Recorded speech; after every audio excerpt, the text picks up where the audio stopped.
Morning. I just wanted to have a quick chat about how not to talk to parents or caregivers about your suspicion. The experiences I've had with my children going through the diagnoses reflect how important it is to treat the whole situation sensitively. Read the room. So in my case, I had kind of suspected, but it didn't make the way I was presented with the information any easier.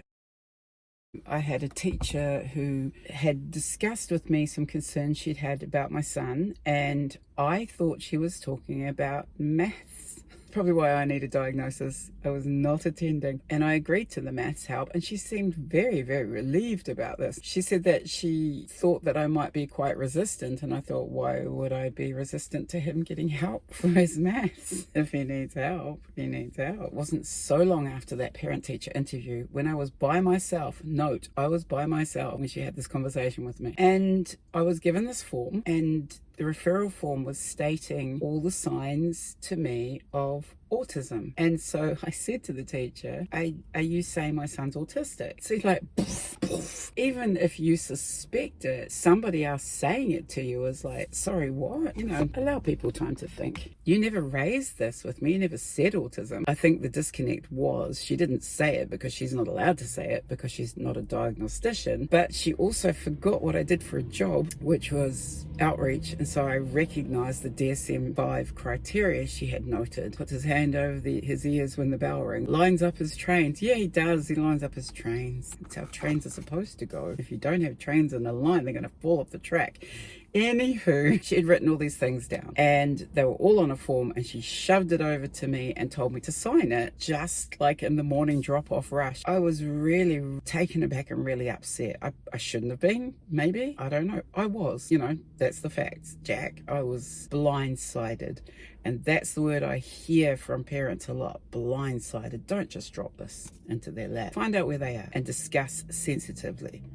And then don't get them to sign a form afterwards when they're rushing off to work. I remember thinking, okay, I've got to sign the form, but it wasn't under my conditions. It wasn't with the people around me that love me and love my son. I felt very alone. So I signed the form, and I remember saying to her at the time, I am signing this for you, because in my mind it was like, if I sign this, then you need to go and get the help to educate my son properly, because it looks like you can't. This is enough of a problem for you to be wanting a referral, so go and learn how to educate my son properly and how to treat my son properly. If you need this, then I'm doing it for you. Kind of passive aggressive, isn't it? Then I drove to my first student, ironically autistic, and I nearly burst into tears because I watched this boy and I thought, this is my son in a few years.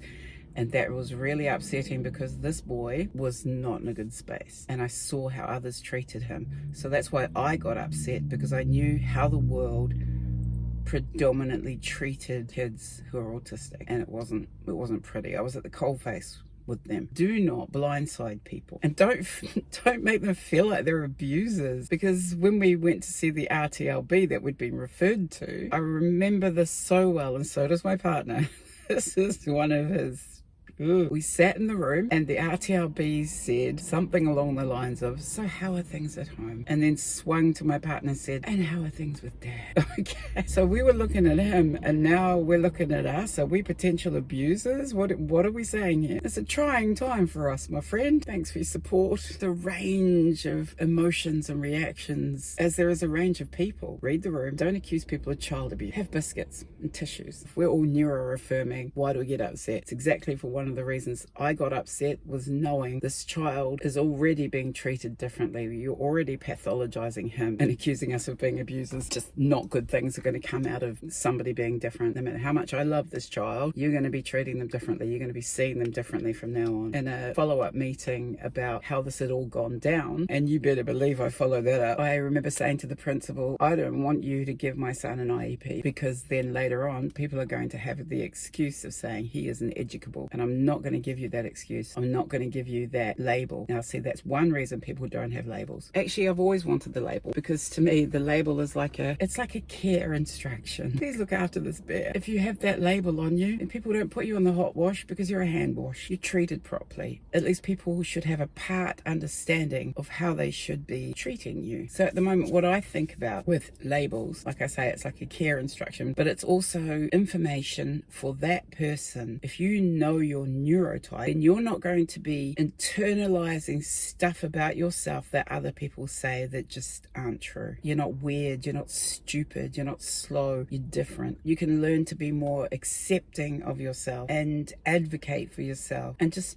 be good to yourself and stop thinking of this neurotype being a bad or wrong thing, because self-knowledge is self-power, isn't it? I'm going to link you to the AOTEAROA guidelines. So if you're going through a process like this, that cycle should be the way that you're treated. Just have a look at it. That's the standard practice guideline. I'm also going to give you the New Zealand guidelines for autism. That's the thing that I sent to my daughter's doctor when she didn't know what she was looking at. That's a story for another day. Dr. Gatekeepers, ain't got time for that right now. So those resources will be there. All right, catch you soon.